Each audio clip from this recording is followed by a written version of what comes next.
UAE ने पाकिस्तान के लिए वीज़ाज़ बैन कर दिए, सस्पेंड कर दिए services 48 hours and 96 hour transit visa. मैं भी इस वीज़े से फ़ायदा उठाया हुआ है बाय द वे। और ये जो वीज़ा सर्विस है, इस वक्त पाकिस्तान में सबसे मुश्किल जो वीज़ा लेना है दैट इज़ ऑफ यूएई। और इतनी करप्शन है उस वीज़ा लेने के अंदर।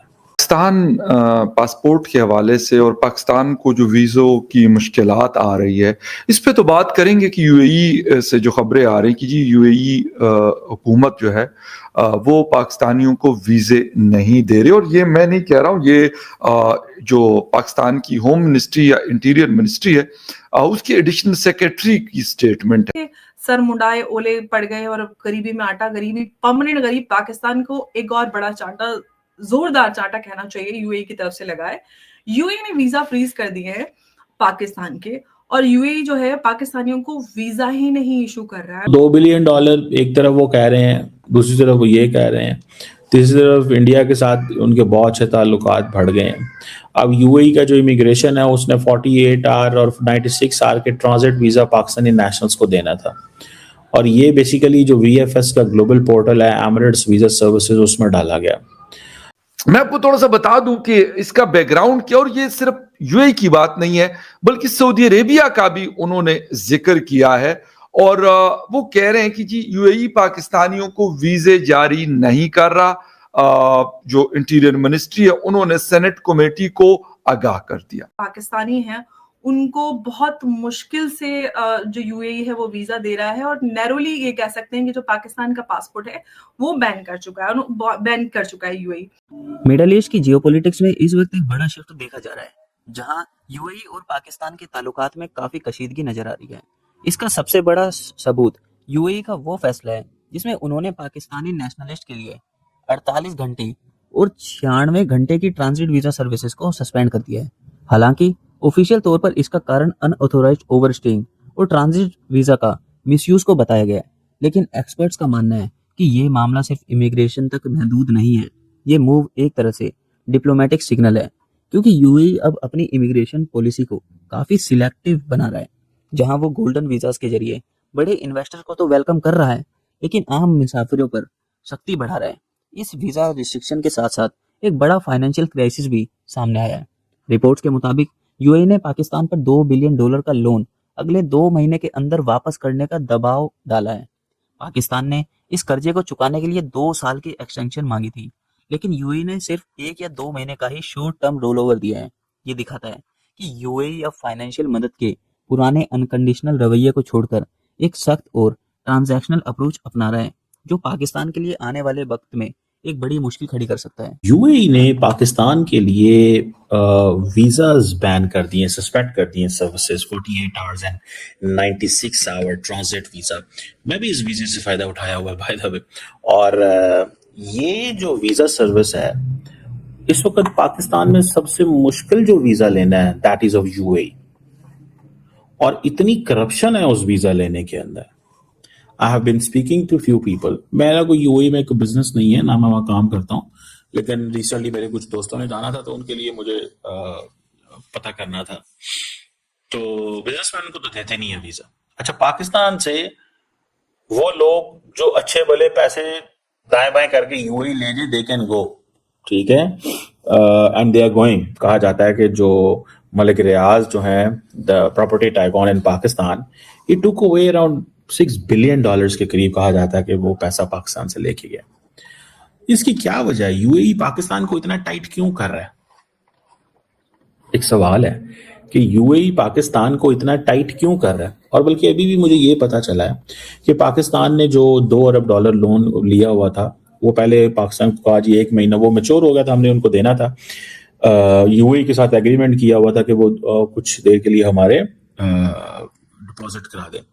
पाकिस्तान ने आईएमएफ का जो 3rd रिव्यू है $7 बिलियन का, जो एक्सटेंडेड फंड फैसिलिटी प्रोग्राम है, तो उसमें लिया हुआ था इनसे, ताकि वो एक मैक्रो इकोनॉमिक स्टेबिलिटी के चक्कर में $3 अरब उन्होंने स्टेट बैंक ऑफ पाकिस्तान में डाला था 3 सेपरेट किस्तों में, और जिसे वो कहते हैं $1 बिलियन के डिपॉजिट कराए थे।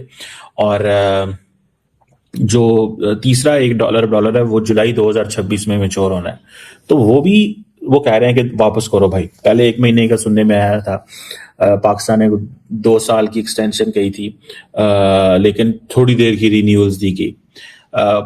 अब देखें ना, एक तरफ हमारा बहुत अच्छा ताल्लुक है, लेकिन दूसरी तरफ रोल ओवर आपको सिर्फ 1-2 महीने का मिलता है। लेकिन थैंक्स टू देम डेफिनेटली कि वो हमारी इतनी ज़्यादा रिस्पेक्ट करते हैं कि उन्होंने दे दिया। पाकिस्तान को तकरीबन $12 अरब के रोल ओवर कर रहा है इन एक्सटर्नल डिपॉजिट, जिसमें $9 बिलियन जो है वो सऊदी अरब और चाइना का है और यूएई का। तो सऊदी अरेबिया जो है वो तो एग्री कर गया कि दिसंबर तक एक्सटेंड कर देगा जो है, क्योंकि सऊदी अरब के साथ हमारे ताल्लुकात थोड़े डिफरेंट नेचर के हैं। That's the point. That is a point, my friend. ये बड़ी ही आप समझ लें कि बड़ी एक अजीब किस्म की सिचुएशन है अगर हम इसको थोड़ा सा देखने की कोशिश करें तो।